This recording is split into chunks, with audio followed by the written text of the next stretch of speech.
السلام عليكم ورحمة الله تعالى وبركاته.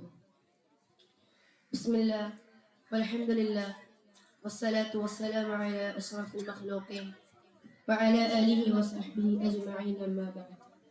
أحسنت نفسي للحي القيوم الذي لا يموت أبدا وبألف ألف لا حول ولا قوة إلا بالله العلي العظيم. ഏറ്റവും ബഹുമാനപ്പെട്ട ഉസ്താദുമാരെ, സ്നേഹം നിറഞ്ഞ മുതഅല്ലിം സുഹൃത്തുക്കളെ, നാം ഇപ്പോൾ ഒരുമിച്ച് കൂടിയിരിക്കുന്നത് താമ എന്ന ഫെസ്റ്റിന്റെ വേദിയാണല്ലോ. അല്ലാഹു സുബ്ഹാനഹു വ തആല നല്ലൊരു സൽക്കരമായ വേദിയെ സ്വീകരിക്കുമാറാവട്ടെ. അല്ലാഹുവിന്റെ ജന്നാത്തുൽ ഫിർദൗസിൽ ഒരുമിച്ച് കൂടി അനുഗ്രഹിക്കുമാറാവട്ടെ. ആമീൻ യാ റബ്ബൽ ആലമീൻ. ആധുനിക സംവിധാനങ്ങളുടെ അതിപ്രസരണം അതിശീഘ്രം വളർന്നുകൊണ്ടിരിക്കുന്ന സമകാലിക സാഹചര്യത്തിൽ എന്തുകൊണ്ടും പ്രസക്തമാണ് പരിശുദ്ധ ഖുർആൻ. ഖുർആൻ മാറുന്ന കാലം, മാറാത്ത ശബ്ദം എന്ന വിഷയത്തെ പറ്റി അല്പം സംസാരിക്കുവാനാണ് ഞാൻ നിങ്ങളുടെ മുമ്പിൽ ഉയർന്നു നിൽക്കുന്നത്. അല്ലാഹു സുബ്ഹാനഹു വ തആല തൗഫീഖ് നൽകുമാറാവട്ടെ.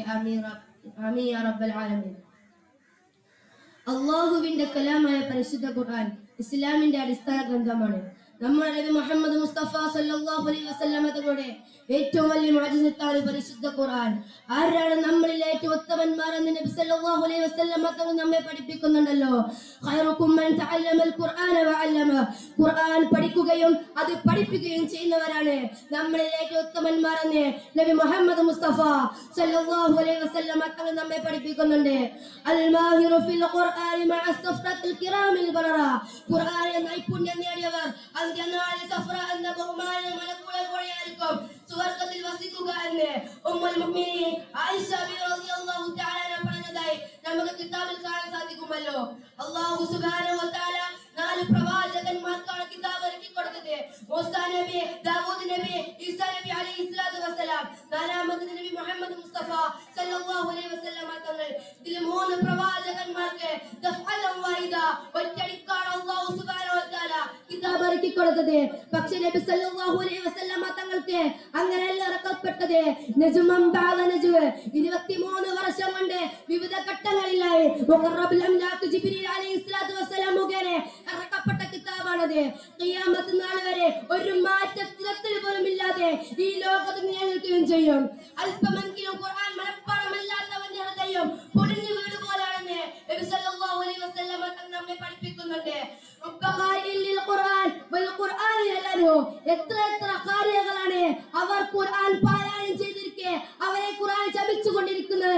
എന്തേ കാരണം? തജ്വീദിന്റെ നിയമപ്രകാരമല്ലാതെ പാരായണം ചെയ്തുകൊണ്ട് അവരെ ഖുർആൻ ശപിക്കുകയാണ്. അല്ലാഹു സുബ്ഹാനഹു വ തആല കാത്തുരക്ഷിക്കുമാറാവട്ടെ.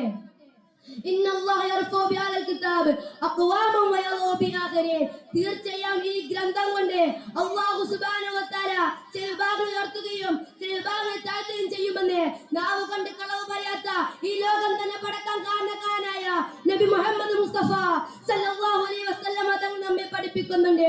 സൂറത്തുൽ ജിനിൽ അല്ലാഹു സുബ്ഹാനഹു വ തആല നമ്മെ പഠിപ്പിക്കുന്നുണ്ടല്ലോ, ഇന്നാ നഹ്നു നസ്സൽന ദിക്റ വ ഇന്നാ ലഹു ലഹാഫിളൂൻ.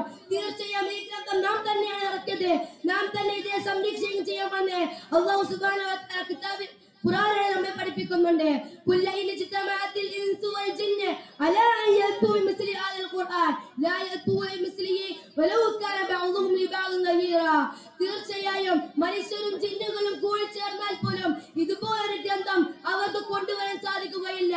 പല ശാസ്ത്രജ്ഞന്മാരെ തീരുമാനിച്ചാൽ പോലും ഇതിന്റെ ഒരു തുമ്പ് പോലും അവർക്ക് ഇതുവരെ കണ്ടുപിടിക്കാൻ സാധിക്കുകയില്ല, ഇനി അങ്ങോട്ട് കണ്ടുപിടിക്കുകയില്ലെന്ന് ഖുർആൻ സാക്ഷി പറയുന്നുണ്ടല്ലോ. ഈ ഖുർആൻ കാരണം പല ആളുകൾ ഇസ്ലാമിലേക്ക് കടന്നു വന്നിട്ടുണ്ട്. അതിൽ ഒരാളാണ് 2ാം ഖലീഫയായ ഉമർ ഇബ്നുൽ ഖത്താബ് റളിയല്ലാഹു തആല അൻഹു. വാളുമായി കുതിരപ്പുറത്ത് കുതിച്ചു പോകുന്ന ഉമറിനെ കണ്ട് നെയ്മന്ന ആൾ വഴിനിർത്തിക്കൊണ്ട് ചോദിക്കുകയുണ്ടായി, അല്ലയ്യ ഉമറെ, നീ എങ്ങോട്ടാണ് പോകുന്നത് പറഞ്ഞപ്പോൾ ഉമർ പറഞ്ഞു, മക്കയിലുള്ള പ്രവാചകൻ ഇറങ്ങിയിട്ടുണ്ട്, അവനെ വധിക്കാൻ വേണ്ടിയാണ് ഞാൻ പോകുന്നത് പറഞ്ഞപ്പോൾ നെയ്മന്ന ആൾ പറഞ്ഞു, ആദ്യം നിന്റെ സഹോദരി ഫാത്തിമയുടെ തലയാണ് എടുക്കേണ്ടത്, അത് കഴിഞ്ഞത് മുഹമ്മദിന്റെ തലയെടുക്കൽ. ശുഭിതനായ ഉമർ ഫാത്തിമന്റെ ഭർത്താവ് സയ്യിദിന്റെ വീട്ടിൽ കയറി ചെന്നപ്പോൾ കണ്ട കാഴ്ച ഹബ്ബാബ് എന്ന സ്വഹാബി ഫാത്തിമക്കും സയ്യിദിനും ഖുർആൻ പഠിപ്പിക്കുകയാണ്. ഞാൻ ചൊല്ലുകയാണ്. അങ്ങനെ ഉമർ റളിയല്ലാഹു തആല ഉമർ ഫാത്തിമയെ വാതിൽ മുട്ടി. ഫാത്തിമ റളിയല്ലാഹു തആല അൻഹ വാതിൽ തുറന്നുകൊണ്ട് ഉമർ ചോദിച്ചു, നീ ഇപ്പോൾ പാരായണം ചെയ്ത ഇസ്ലാമിന്റെ ഗ്രന്ഥം വന്ന് എനിക്ക് പാരായണം ചെയ്യാൻ തരുമെന്ന് പറഞ്ഞപ്പോൾ ഫാത്തിമ ബിബി റളിയല്ലാഹു തആല പറഞ്ഞു, ഇത് അങ്ങനെ തരുന്ന ഗ്രന്ഥമല്ല, ഇതിനെ കുറിച്ച് ശുദ്ധി വരുത്താനുണ്ടെന്ന് പറയുകയാണ്. ഉമർ അപ്രകാരം ചെയ്തുകൊണ്ട് ആ ഗ്രന്ഥം എടുത്തുകൊണ്ട് സൂറത്തു താഹയുടെ ഏതാനും വരികൾ പാരായണം ചെയ്തുകൊണ്ട് ഇസ്ലാമിലേക്ക് കടന്നു വരികയാണ്. സിദ്ദീഖ് റളിയല്ലാഹു തആല അൻഹുവിന്റെ കാലശേഷം രണ്ടാം ഖലീഫയായി ഈ ലോകം ഭരിക്കുകയും ചെയ്തു. കാലമെത്ര മാറിയാലും ഖുർആനിൽ യാതൊരു മാറ്റവും സംഭവിക്കില്ലെന്ന് വ്യക്തമാണ്. സുസ്ഥിരതയാർന്ന പ്രപഞ്ചനാഥന്റെ വചനങ്ങൾ ഹൃദയത്തോട് ചേർത്ത് പിടിച്ച് മതം മറന്ന് ജീവിക്കുന്ന ഈ സമകാലിക ലോകത്ത് നമ്മൾ മാതൃകാവേണ്ടതുണ്ട് എന്ന് മാത്രം പ്രാർത്ഥിച്ചുകൊണ്ട് ഞാൻ നിർത്തുന്നു. അസ്സലാമു അലൈക്കും വറഹ്മത്തുള്ളാഹി